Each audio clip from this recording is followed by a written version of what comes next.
Good afternoon, everybody, and welcome. Welcome to the 10th Annual Opus Prize Awards Ceremony. My name is Tom Banchoff. I'm Vice President for Global Engagement here at Georgetown and Director of our Berkeley Center for Religion, Peace, and World Affairs.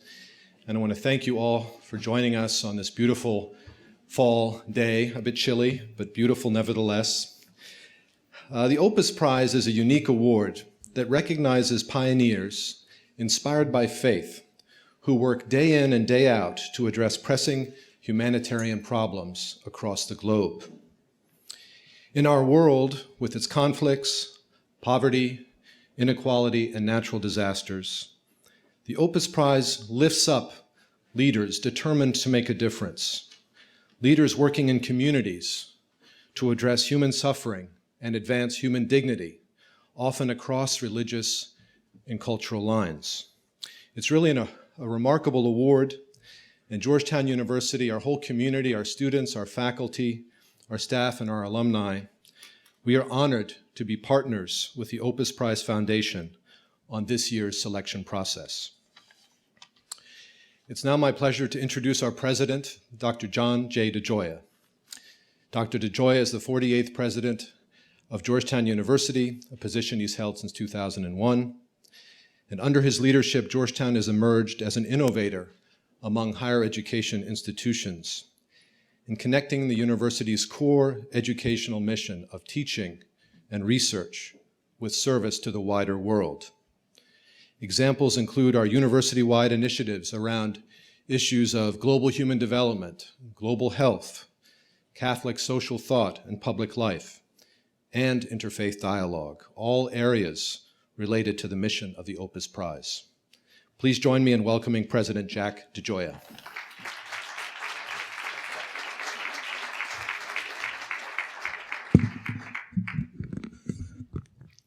Well, thank you very much, Tom. I want to thank all of you for being with us this afternoon. It's a privilege for us to welcome all of you to Georgetown University and to Copley Formal Lounge for this ceremony to announce the winner of the 2013 Opus Prize. One of the largest faith-based humanitarian awards in the world, the Opus Prize recognizes the outstanding contributions of individuals and organizations working to solve some of our world's most challenging problems. Georgetown is honored to partner with the Opus Prize Foundation and to support the recognition of these three extraordinary finalists, each of whom have made a disproportionate impact towards the betterment of our global family. To this year's Opus Prize finalists, the Famina Institute, Sister Carol Keehan, and Dr. Sakina Yakubi, congratulations and thank you. I also wish to thank Don Nyrider and the Opus Prize Foundation for their commitment to highlighting these leaders, as well as to Georgetown's Vice President for Global Engagement, Tom Banchoff, the Berkeley Center, and all of the members of our community who have played a role in this year's prize celebrations. We're grateful for your partnership and your engagement. Selected through a rigorous nomination process, these, quote, unsung heroes, close quote, eminently deserve our recognition and our gratitude for providing such inspired examples of service and faith. Their work to provide health care and education for the poor, to promote the role of women, to provide opportunities for a deeper understanding of faith, speaks to a perspective that animates our work here at Georgetown. This perspective, embodied by each of our finalists, is motivated by an ethos of care, by an appreciation of faith, and a belief in new possibilities. Whether working in Indonesia, Afghanistan, the United States, or multiple other locations across the globe, these finalists remind us of the ideas expressed here in our context by the earliest Jesuits, of the idea of working at the frontiers.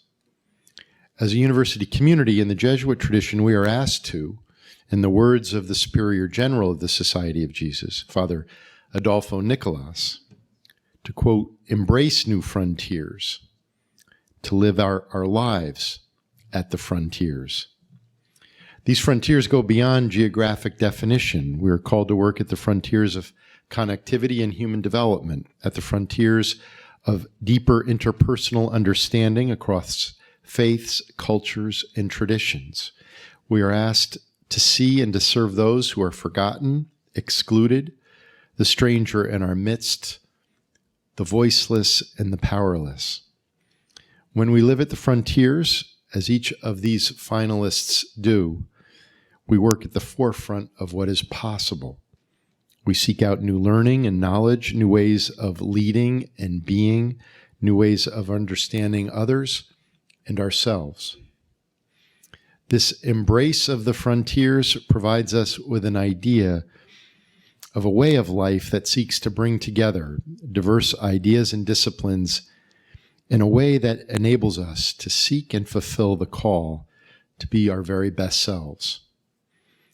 The members of the Famina Institute, Sister Carol, Dr. Yakubi, demonstrate for us the possibilities of such a life.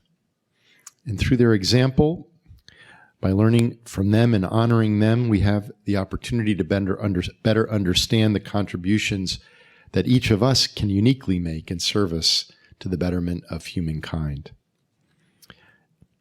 Dr. Sakina Yakubi, Sister Carol Kian, and Hussein Muhammad, Faki Kuder, and Mustasira Lis Marcos of the Famina Institute.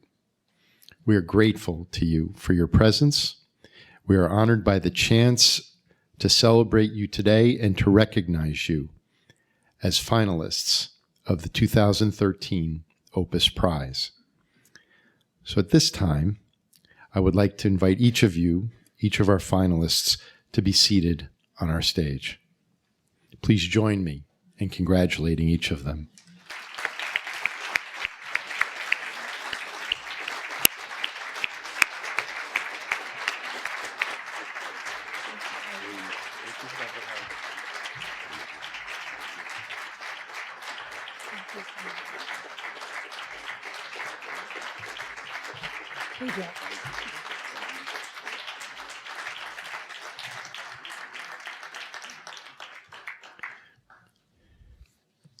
Again, I'd like to thank all of you for being here today for this ceremony. And now it's my privilege to introduce our Vice President of Mission and Ministry, Father Kevin O'Brien, to offer an invocation on today's event.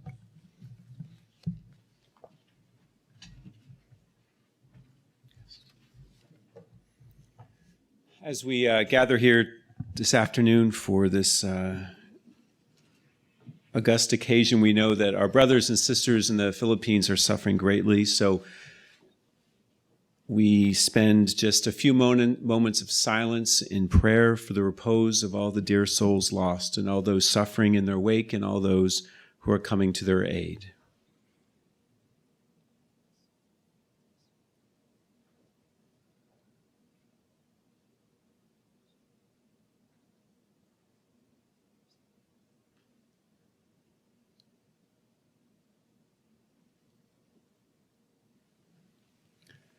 The psalmist proclaims, O Lord, how admirable is your name in the whole earth. Your magnificence is elevated above the heavens. We behold your heavens and see the works of your fingers, the moon and the stars which you have founded. On the occasion of the announcement of the Opus Prize, we are so filled with gratitude for the gifts of this day, the gifts of the earth, the gift of mind and heart and spirit that come from you.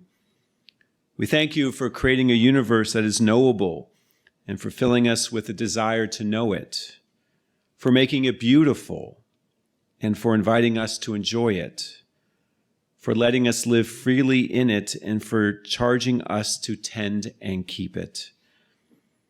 We ask you to bless our nominees who each in their own way reflect your divine compassion and holy persistence. Inspire in us zeal and wisdom like theirs, so that we can make this world a more just and gentle place, a more human place. We give you thanks for the Opus Prize Foundation and all their benefactors, and ask you to inspire in us a generosity of time and talent and treasure. All we have, all you have given us, dear Lord, we now offer in the service of others and in the praise of you, our God, whom we call by different names, but whose children we all are one. And so we say together, Amen.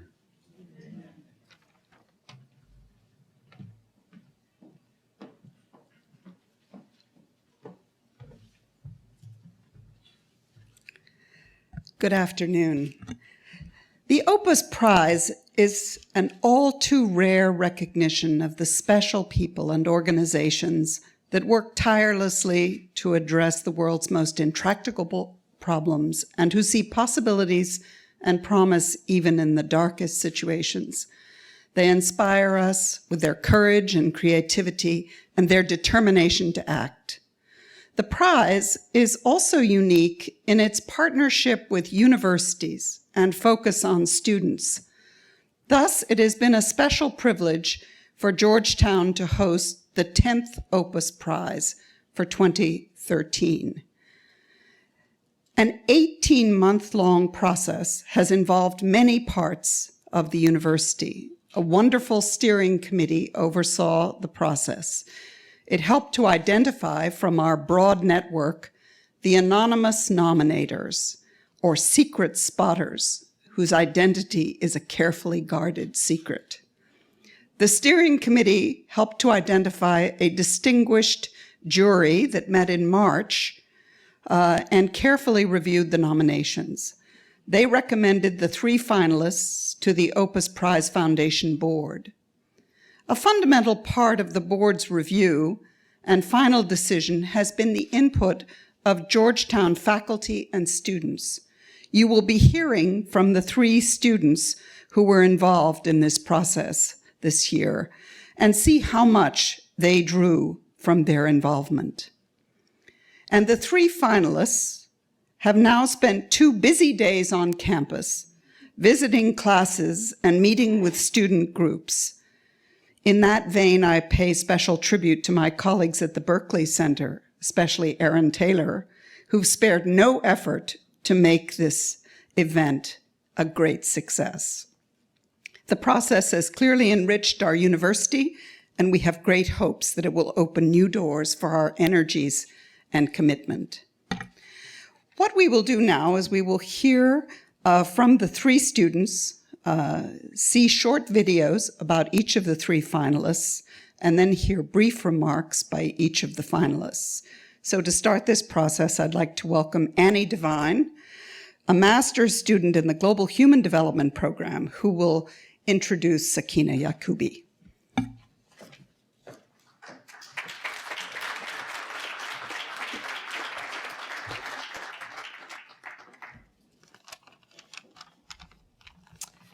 I have the very great pleasure to introduce you to Dr. Sakina Yakubi, human rights activist, women's advocate, educationalist, president and founder of the Afghan Institute for Learning. Through her work in Afghanistan, she's inspired many, and from my interactions with her and her colleagues over the past couple of days, I have grown to understand why, and simultaneously begun to consciously re-explore the intersection of faith and community service. How could you not, as we stand here to honor this group of people? In preparing this introduction, I asked myself why I was selected with this honor. The simple reason is that I had the opportunity to work and live in Afghanistan for 2 years, on education programs specifically. It seemed, for all intents and purposes, the logical choice. However, my story started before Afghanistan. Much like the founders of the Opus Awards, who instilled a sense of service in each of their children, and Sakina's father, who instilled in her the importance of education, my parents gave me a similar gift. From the time I was very young, every Monday evening after dinner, we walked to Church Community Center to set up beds for homeless women to sleep in. It was that simple act and many others that led me on my personal path of community service at home and abroad. That is why I'm here to speak about a very special woman who lives and embodies the intersection of faith and service to her community. Sakina Yakubi has spent decades dedicated to the people of Afghanistan, specifically the women and children, empowering them through education. She recognizes the ability education has to transform lives of individuals, communities, and ultimately societies. Today, at a pivotal moment in Afghan's history, education and social services are even more pressing. Sakina founded the Afghan Institute of Learning after 4 years working with refugees in Pakistan. AIL is a grassroots Afghan women-led organization that focuses on educating women and children, providing economic empowerment for women, as well as health and education services to the poor and disenfranchised. To date, AIL has supported 332 learning centers, trained over 20,000 teachers, conducted numerous training programs for women on a wide range of topics, established a hospital and 15 health clinics. The numbers are impressive, but it is Sakina's unique and quickly recognizable energy that drives her in her work for betterment of Afghanistan and empowerment of its women that is truly impressive. Speak with her for just a few moments. Ask her about the importance of educating women, the role of religion in her life as a pillar of strength, and the work of AIL, and you will quickly understand why I am standing here today introducing her as a finalist for the very prestigious Opus Awards. Now I'd like to turn your attention to the video screen so we can learn a little bit more about her work.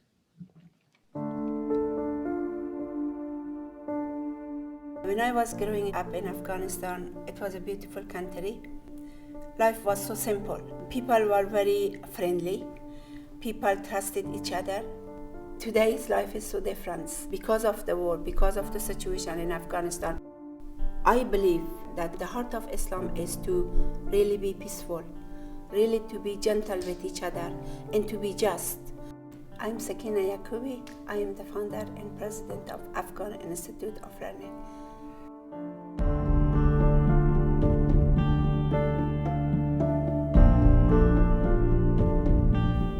First thing that it's really motivated me to found the Afghan Institute of Learning was really the women and children of Afghanistan. I hear this horrible story about how they are being killed, how they are being raped. And when I went to the refugee camp, that's it for me. It was at that moment, as soon as I arrived, I saw children, I saw women, how much they suffer. All these people, homeless, they were poor, they were miserable. I said, I have to do something. And what could I do as an individual? How could I help them? I felt it, what happened to education, what it did to me. I'm a different person. I said, that's what I'm going to after education. I really wanted to teach my people critical thinking, so they will be self-sufficient. The core of Afghan Institute of Learning is teacher training, because we believe that if you have a good teacher in the classroom, no matter how poor the people are, they stay in the classroom. And then we just going to camp and trying to set up a school. It wasn't easy to bring a system of education to the refugee camp in which there wasn't a government, but we started through community. They feel this is their program. It's not that I'm imposing on them. They feel this is theirs. AIL is not only working in education, it's working to make a better human being, to really transform people, to really set up their mind in a way that they be a better citizen. And so we set up 80 schools inside Afghanistan. It wasn't just a school, it was a community activity that it really raised the standard of life in the community.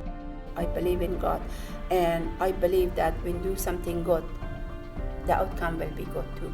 And it did happen. The people of Afghanistan are not the same people that they have been before. They change. They want to go forward with their life. They do not want fight. Afghan people are kind, they are smart, they really need a chance to really be different. Our religion are constantly telling us that we are peaceful. The first word, salam, means peace. We say peace upon you. And that is the meaning of Islam. So please give us some chance and some time. They need your assistance. They need your help to rebuild their life. Thank you.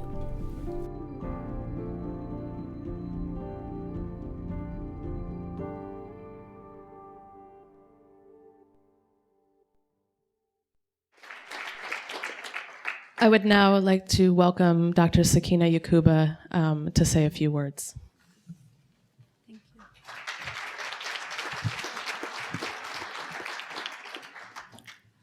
أعوذ بالله من الشيطان الرجيم بسم الله الرحمن الرحيم. First of all, I am just honored to be here. It's a wonderful place with wonderful people. Thank you very much for your generosity to give me this floor. People are asking me, why do you do what you do? What is the reason? My answer is that, first of all, I love my country, I love my people. I work in Afghanistan because my heart is in Afghanistan.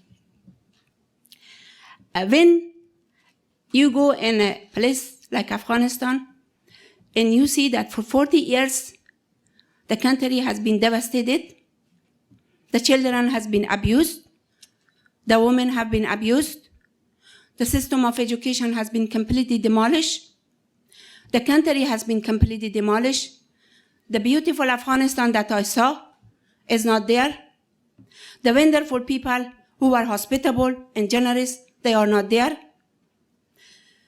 The people who live there, they are nervous, they are traumatized.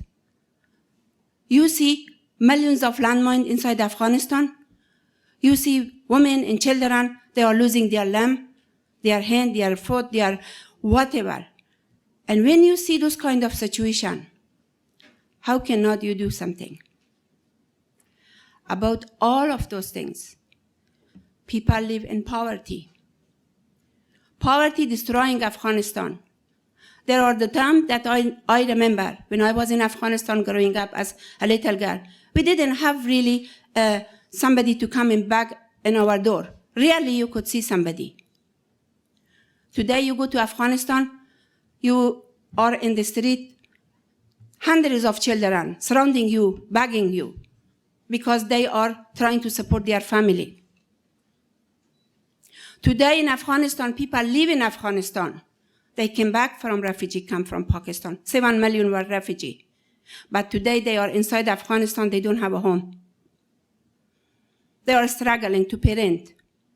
They are struggling to build a shelter for themselves because the land is so expensive and they could not afford to buy a piece of land. Today, Afghanistan is not the Afghanistan that I know and I remember. So, for me, it is very hard to see Afghanistan like that. What I could do?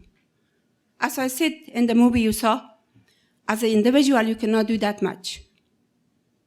You must, first of all, you must have some power that you really believe strongly, that power carry you.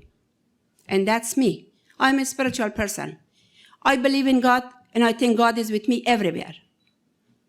Yes, it's a very hard task to do what we did or what we are doing. But you know, I believe that God created us to do the best, the most, and reach out for each other. Love each other, have compassion, have wisdom, have generosity, and share. Today's world, people are not sharing with each other. Today's world is a world that everybody is for themselves. So that is really motivate me to do something for Afghanistan. And that things, what could be? To change their life, to transform them, to make them to have self-confidence, to make them to speak for themselves, to make them to not be afraid, to make them that this is their right. As a human's right, every individual has a right in education. Every individual has a right for a good living. Every individual has a right for good health. Why the people of Afghanistan should be different? Aren't they human beings? Didn't God create them equal to us? He did. But what happened? For 40 years, people running into my country and sort of just barbarically killing people. And that is really very tough to accept. We must say no, stop it. Stop this. We are human beings. We have equal right. There is justice. Justice must be done. And how we do that? Through education. Look, all of you are here. It's a fantastic university with a higher education. How long it took you to get this education? So for Afghanistan, it's not going to be a short process. It will take time. But we are there to transform. And I'm telling you that we have done that. We transform life after life. Today, the people of Afghanistan are not the same people. The women of Afghanistan are not the same women, that they will be scared and they will not be able to talk. Today, the women of Afghanistan are in power. They have confidence. They have job. They do trade business. They go from one country to another country.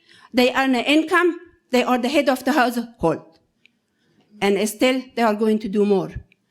And I want to share this news with you, that don't feel pity for them. They are strong and they have dignity. Respect them and believe in them. And that is the people of Afghanistan wants. That's the reason I'm here to share with you that the people of Afghanistan really are proud people. They want their dignity back. But they are going to accomplish it, and they already have done. Yes, you hear the news. Yes, you know that today or tomorrow, the NATO ally will leave us. Are we scared? Yes. Are we quitting? No. We are going to be as strong as God wants us, and we will be winning this. We are not going to allow those people to come and take our life again. We are going to fight it. How we are going to fight? With education. Our people will gain knowledge. Our people will be educated. Our people will ask questions. Our people choose a good leader. Democracy is in Afghanistan. Everybody wants us to be democratic. Democracy is not going to be handed to people. Democracy is the rule of law. The people of Afghanistan must know what is the rule of law, how we practice the rule of law. Why is it so important that we really know the process of democracy? Because we want to choose our leader. We want to choose the leader to stand up for us. Do not leave us alone. Stand up for the women's right. Stand up for the children's right. That kind of leader. And those people now know. They are not going to choose leader just by name as a leader. And I am very proud of my staff. I have a fantastic staff. They stay beside me years after year. They work very, very hard, and they are very successful for their accomplishment. I dedicate my entire work to my staff and to my people, because they are really wonderful human beings, and they work very, very hard. And they are not working for money. They work from the heart. If it was for money, they are not making any money as close as any international organization. But they choose to work with AIL because they know AIL provides quality education. AIL provides quality training, and AIL is for the people of Afghanistan. And I know my time is running, but I could talk forever here. Anyway, thank you very much. Really appreciate that. Thank you. Thank you.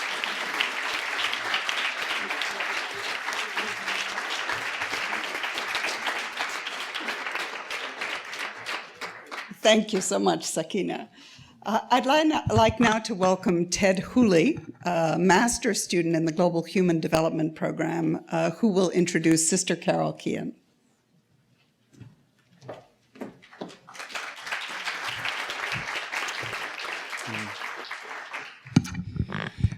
It's an honor to introduce Sister Carol to you all, and it's been a real pleasure to spend time with her over these past couple of days. I'm sure anyone that has had the pleasure to meet her can attest to the kind and warm person that she is, and that's prizeworthy in itself, I think. Sister Carol has fought tirelessly to expand the right to health care for the poor and underserved in the United States. And as the president and CEO of the Catholic Health Association, has overseen the provision of health services to millions of Americans that would not receive care otherwise. As a student in the Global Human Development Program and a member of the Georgetown community, I couldn't be happier that we all had the opportunity to get to know the work that Sister Carol has accomplished throughout this whole process. She truly embodies the values of this university, and I hope those are the same values that I hope to live in my own life. And these are the values of commitment to service of faith and the promotion of justice, and the obligation to take head-on the realities of poverty, oppression, and injustice in the United States and all over the world. Georgetown as an institution endeavors to have all students hear and act upon the call to serve others, both now as students and throughout their entire lives. And there isn't a better example of this profound devotion to others than Sister Carol. As someone studying global health, she inspires me as I go forth from Georgetown in the pursuit of a career in expanding healthcare coverage to the poor and underserved. I hope that everyone who meets Sister Carol also feels that fire that burns for others in our hearts kindled stronger after learning not only about the amazing work that she does, but how she has done it, humbly, tirelessly, accompanying all those she helps serve. Now please join me in watching Sister Carol's video. Faith is a bedrock of my life, and my faith tells me how compelling the admonition is of Jesus Christ to serve the most vulnerable, how intolerant Christ was in the gospel of those who took advantage of the vulnerable, and then my own experience of working in a hospital as a nurse aide, as a registered nurse, as a supervisor of nursing, vice president of nursing, and as a CEO. I've seen time and time again the challenges and the pain that not having health insurance brings.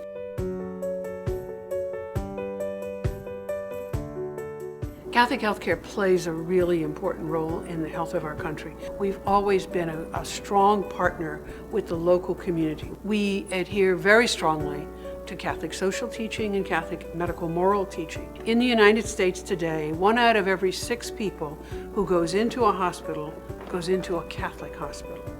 There is still an absolute need for Catholic healthcare. In the United States, the richest nation in the world, we have between 48 and 50 million people who don't have any health insurance. We can't have a strong, vibrant economy and a strong, vibrant family life if we deny so many of our families health care. The Institute of Medicine says that we have in this country 18,000 unnecessary deaths a year. For 4 out of every 10 cancer survivors, the good news was they survived. The bad news was they were bankrupt. That's not a pro-life agenda. That's not speaking for the dignity of every human being. I am sick and tired of people who wait on us hand and foot, not having basic health insurance. My faith tells me that we have to serve them. I take 4 vows: poverty, chastity, obedience, and a 4th vow, service of the poor. If I can't reach out and make their lives better, then I'm not spending my life the right way.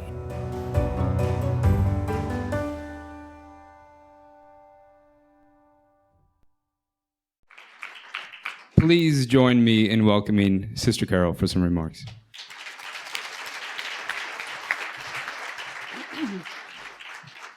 Ted, thank you for that very kind introduction.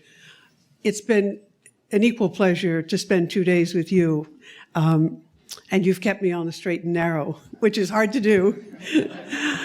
Good afternoon to all of you, and let me say first and foremost, thank you to the Opus Foundation, not only for letting me be one of your finalists, but letting me meet the other 2 finalists, and for the work you've done over the years with this tremendous, tremendous prize. I want to thank the jurors and the steering committee and the anonymous spotters for the great work that they've done and the effort they put into it. In a special way, I want to thank the Roundhorse family. I've had the joy of serving with some members of the family on various boards, and I never knew your mother, but I've served with your dad on boards and have gotten to know him over the years. And while many people look at your family and say how successful your mom and dad were in their businesses, because as you point out, they came from farming families, they were far more successful in raising their family, because they have not only been committed to sharing the blessings God gave them, but they've raised children who are committed and who keep this going and who find ways to share that with other people and particularly with other students. I also want to thank President Jack DeGioia and the staff and faculty at Georgetown, and in a special way, the students of Georgetown. Jack, I know I don't have to tell you what great students you have. They are incredibly bright and incredibly gracious. And I hope going through this process and going through their studies, they get an even deeper sense of how much the world needs the talent and commitment that they have and how much they can do with the great gifts God has given them. Lastly, I would say to all of us, as citizens of this great country, we often look out and say, what can we do to help developing worlds? And in some ways, I think we need to also say, as a family in this nation, we need to be very careful that we take care of our family as well as going out. We do not leave our family. And as long as 48 to 50 million people in this country who work hard every day don't have access to health care for themselves and their children, we've not taken care of even our own family, and we will not be the example to the world that the world needs of speaking for the dignity of every man, woman, and child. So we should all be committed to our family and the family of the world. Thank you so much.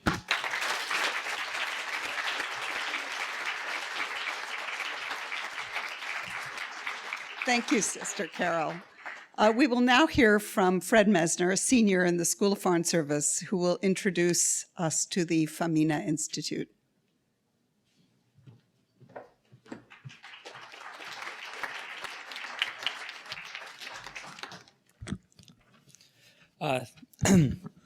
Thank you.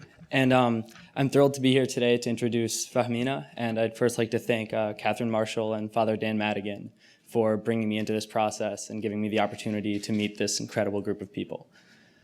In July of this year, I had the opportunity to travel to Indonesia, which is the world's most populous Muslim country and a nation facing profound challenges related to poverty, human development, and more recently, religious sectarianism and intolerance. Rising from the pesantren system of mostly impoverished Muslim boarding schools, Famina has turned into an organization that is on the front lines facing these challenges, and the breadth of their work is truly staggering. They serve as a community organizer, as a political advocate, and as an educator, while at the same time developing and preaching a doctrine of Islam that is based on a foundation of tolerance, equality, and pluralism. They have, to provide a few examples, organized street vendors to negotiate with the local government. They have provided sex education to villagers who previously had no access. And most importantly, what's at the heart of their work and the core of their faith-based community service is they have founded a religious college that is openly challenging the well-funded fundamentalist movement that is moving through Indonesian society. This versatility has made Famina a pillar of their Cirebon community and a first resort for Indonesians in need. It is striking the degree of trust that their community places in them. Civil society leaders, ordinary individuals, and even the local government, with whom Famina is usually on the opposite side of the table, all rave about Famina's integrity and their commitment to raising the standard of living of their community. And Fahmina's work has not only reached Indonesia. Their leaders have been invited to speak all over Southeast Asia to share their perspective on faith-based community service. And I'm excited that we now have allowed them to reach the entire world. When I first met Kang Hussein, I found that our most comfortable common language was actually Arabic. It wasn't English and it wasn't Indonesian. So I would like to close with an excerpt from a hadith, a saying attributed to the Prophet Muhammad, that I feel brings out what Fahmina tries to do in their community. So that line is, وَاللَّهُ فِي عَوْنِ الْعَبْدِ مَا كَانَ الْعَبْدُ فِي عَوْنِ أَخِيهِ, which means God helps the servant as long as the servant helps his brother. And with that, I'd like to turn your attention towards the screen. My name is Kamala Chandra Kirana, and I'm a member of the board in Fahmina. Fahmina was founded exactly 1 year after a big political change in 1998, when the whole country went through a process of democratization. Kiai Hussein Muhammad, a teacher of Islam, and his students basically came together to set up an NGO that they call Fahmina. They wanted to find a way so that the teachings of Islam can be part of the redefining of Indonesia. Fahmina engages in an effort of cultural transformation to create a society that lives democratically, that believes in pluralism, that ensures justice for everyone.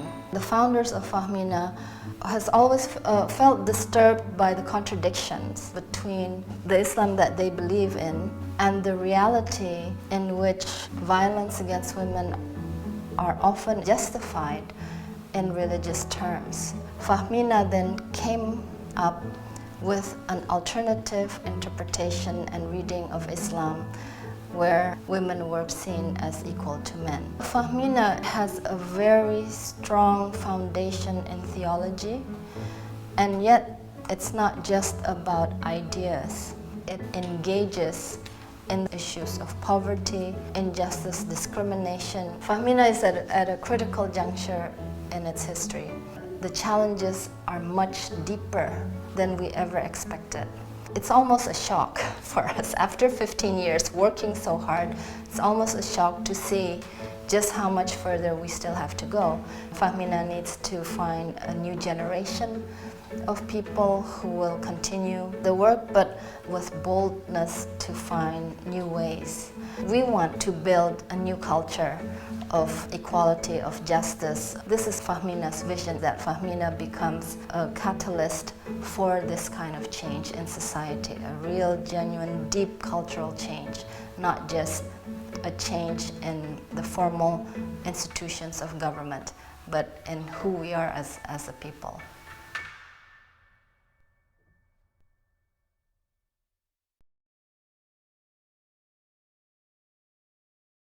I'm pleased now to invite Lise Marcos, Hussein Mohammed, and Faki Kodir to the microphone.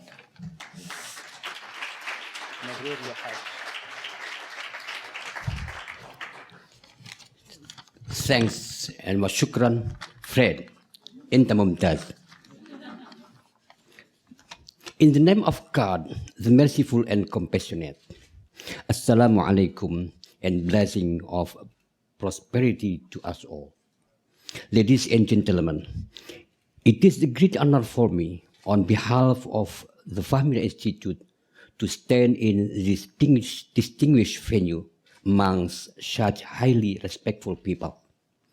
Today is a historic moment for us, and in light of this, I give praise to the Almighty God.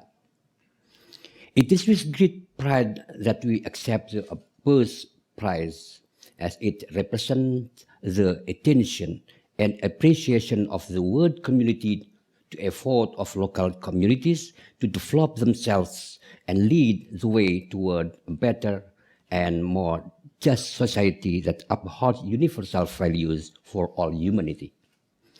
We wish to express our heartfelt thanks for this honor. For 13 years now, we have devoted ourselves to this work. We recognize that our work faces many challenges and requires perseverance and as well as the support of many parties. In this context, the Opus Prize is truly a blessing that will strengthen us further. We believe that life is most meaningful when we work together to find ways to reduce human suffering and to share happiness. Surely, we all share this trust that God will not ignore our common work for the good of humankind. Finally, as Plato said, "In ta'ibta fil birri, fa innal birra yabqa, wa ta'aba yazul.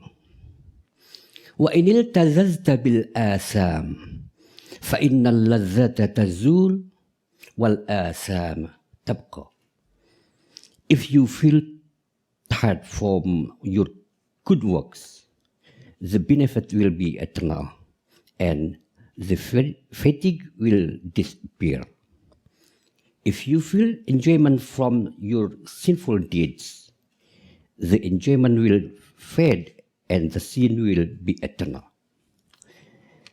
With this award, we are committed to continuing our work in developing social works and religious discourse in Indonesia.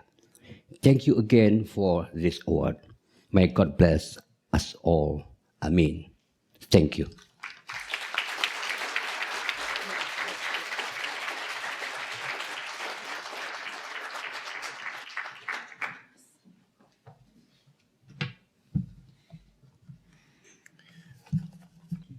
Well, again, it has been an honor for us to celebrate each of the finalists of this year's Opus Prize and have the opportunity to learn about their inspiring work.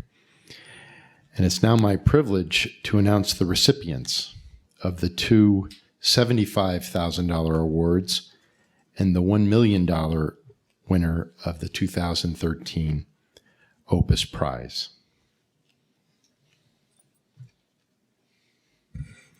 Okay. So it is my pleasure to announce our first award for $75,000. We heard today of this finalist's contribution to civil society and community empowerment in Indonesia, its engagement on issues of religious pluralism, gender, democracy, and human rights, and its work as a center for progressive Islamic research, teaching, and outreach. Ladies and gentlemen, it is my privilege to award the first award of $75,000 to the Fahmina Institute. Congratulations.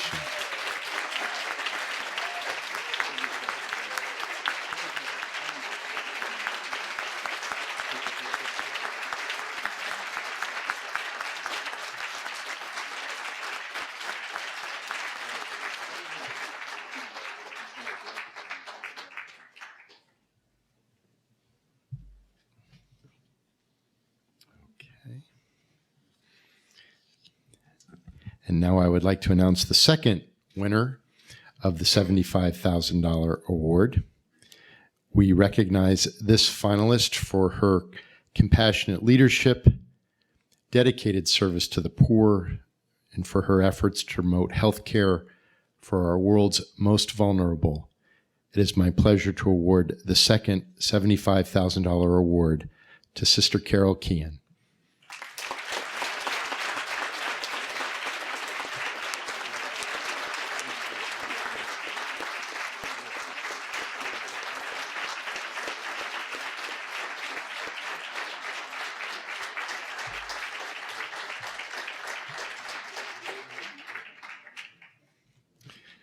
Well, congratulations to our two award recipients of the $75,000 prize. And now it's my great honor to announce the $1 million Opus Prize winner for 2013, the founder of the largest Afghan NGO, a leader in promoting education and health services to women and children in rural and urban Afghanistan, especially the poor and the disenfranchised. We're pleased to announce Dr. Sakina Yacoubi of the Afghan Institute of Learning as the 2013 prize winner.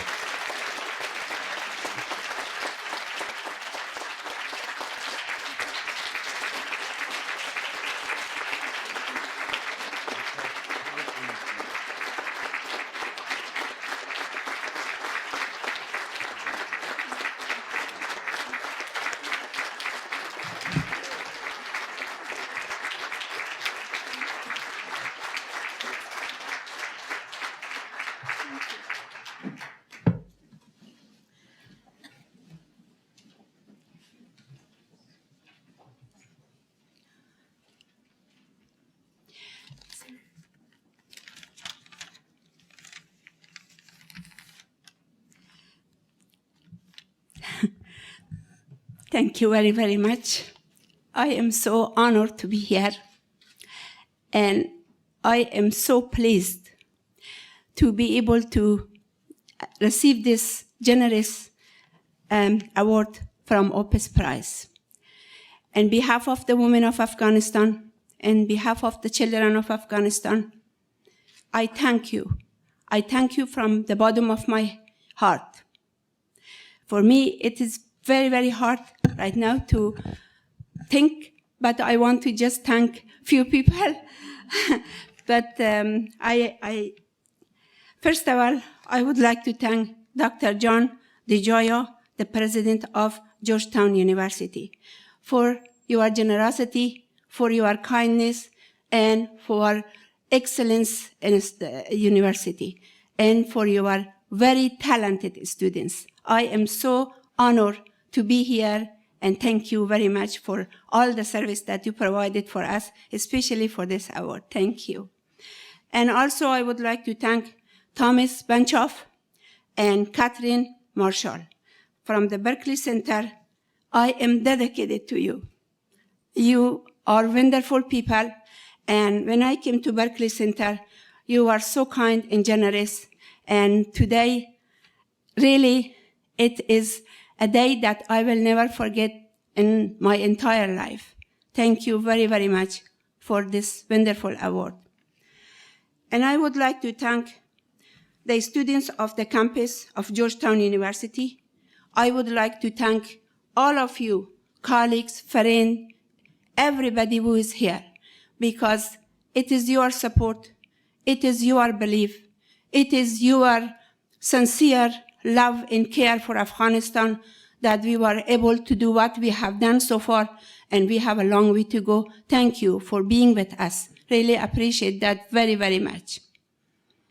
Finally, I want to say to Opus Foundation, this is the most generous award that I ever got. You know, raising money to support a $3 million project is not easy. It's very hard.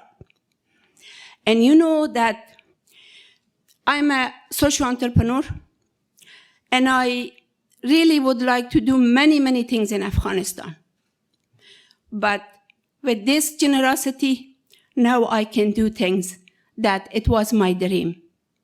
My dream was to work with young group, young men and young women in Afghanistan, to create an environment for them to come and sit together and have an ideation symposium, to discuss issue of the day, to discuss issue of Afghanistan, why we have so much trouble. I want to use this to have a gathering with a lot of networking with a lot of different organizations.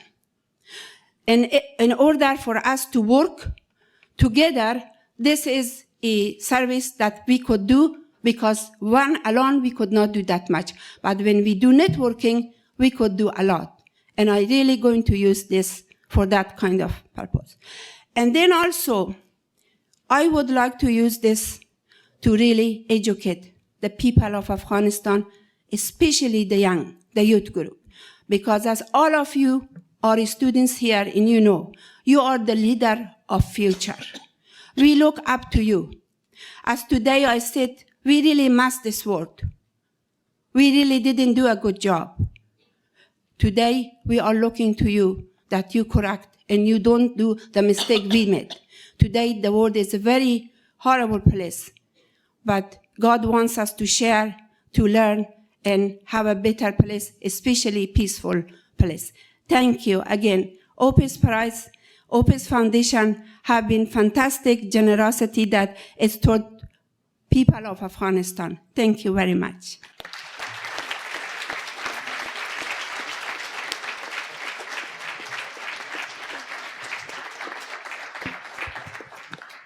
Thank you all so much. I have the sense that this is the beginning of a very beautiful friendship. We're now reaching the end of this momentous ceremony, award ceremony. And before we leave, first we will hear from a very important person, Don Nyrider, the executive director of the Opus Prize Foundation, who's been our close partner from the very beginning. And then we'll hear a closing prayer by Imam Hendi. And everyone here is invited to join us in a celebration and reception over in Healy Hall with President DeGioia. Thank you.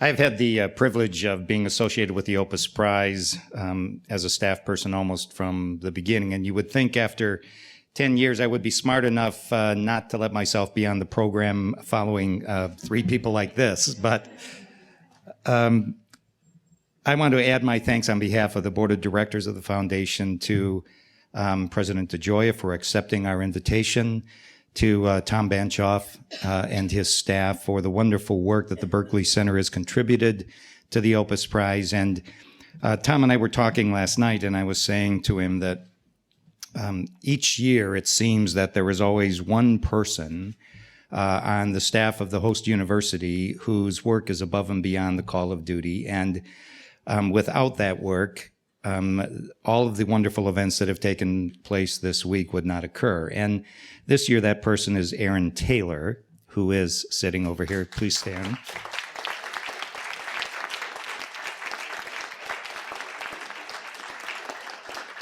I personally am deeply grateful for all that she has done and would now like to ask her to stop sending me emails at 5 o'clock in the morning. On my way here this week, I was reading a magazine that was talking about 72 people who are changing the world. And one of them was Pope Francis.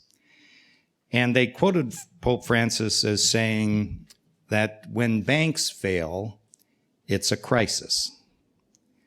When people go hungry or are sick or are homeless or uneducated, they're ignored. But that is the real crisis in our world. And it struck me when I thought about Sister Carol, when I thought about Faki and Lise and Hussein from Famina Institute, and when I thought of Sakina Yakubi and her wonderful staff, that these are 5 people actually, who recognize the crisis in our world and are doing something about it. And I thought a lot about all of the wonderful people who have been recognized by the Opus Prize in its first 10 years.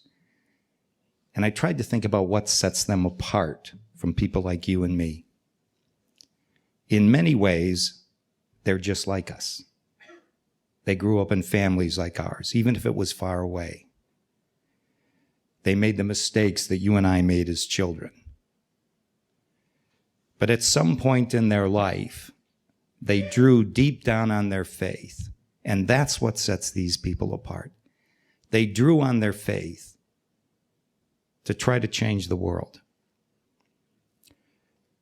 This past week, one of the things I learned being here at Georgetown and seeing our finalists interact with some of the students here is how, not only how committed so many of you young people already are here at Georgetown, but how in many ways, I remember when I was in school and would not have been described as an exceptional student. We always described the exceptional students as scary smart. Well, there are a lot of scary smart young people at Georgetown. And I would hope that you continue, as so many of you already have, to draw on your faith and to do the kinds of things that Sister Carol and Famina and Sakina Yakubi are doing each day in their lives. We need you. We need you to continue to change the world. Thank you again for hosting us this week, and know how grateful, deeply grateful we are to the university for all that you have done and for the example of these three wonderful people who are now part of the Opus Prize family. Thank you.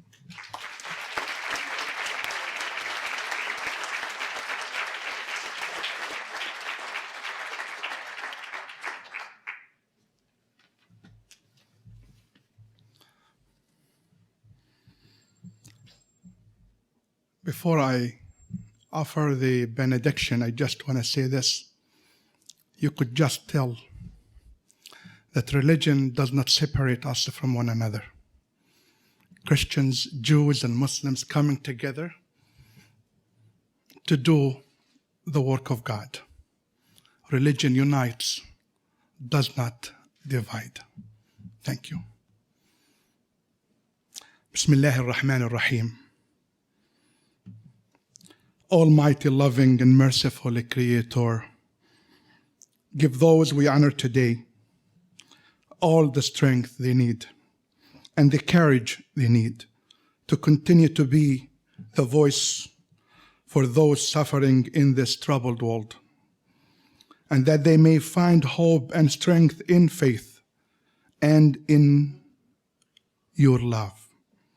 And give us, their fellow citizens, the ability to hold them near to our hearts, to stand by them and keep them in our prayers as they do your amazing work of justice, service, and love. We ask for your blessings, God, on Dr. Sakina, Sister Carol, and Fahmina Institute for their great work in becoming a voice for the vulnerable, and in their work to uplift the human spirit and to promote human dignity. A special blessing, God, we ask for those leading the Opus Prize Foundation for their real commitment to global peace and positive change. It is you, God, who taught us that by serving each other, we are reaching out to you. Guide the recipients of these awards to use these awards to continue to bring about a world in which we live with each other with a mutual respect. Continue to make them amongst those amongst whom who are in love with the humanity, not publicity, and in love with justice, not money or fame. May our love of God open doors for unconditional hospitality for all God's creation. May our joint hands free more divine energy lost in the maze of wars. May our faith in God overcome uncertainty of the future. That our scriptures may lead us to more coordination. That our prophets may take our hands to mutual understanding. That Moses, Jesus, and Muhammad may instill in us the longing for true partnership on the path to global peace and human dignity. That each and every one of us may become a prophet's voice for justice, justice for all. That every one of us may become an ambassador with a loud voice for humanity. We cannot walk alone, God. Ya Rahman, Ya Rahim. So be our companion. Grant that all women and men will come together and join together in a great fellowship of truth justice, freedom, and love. With a united voice, let us all say, Amen.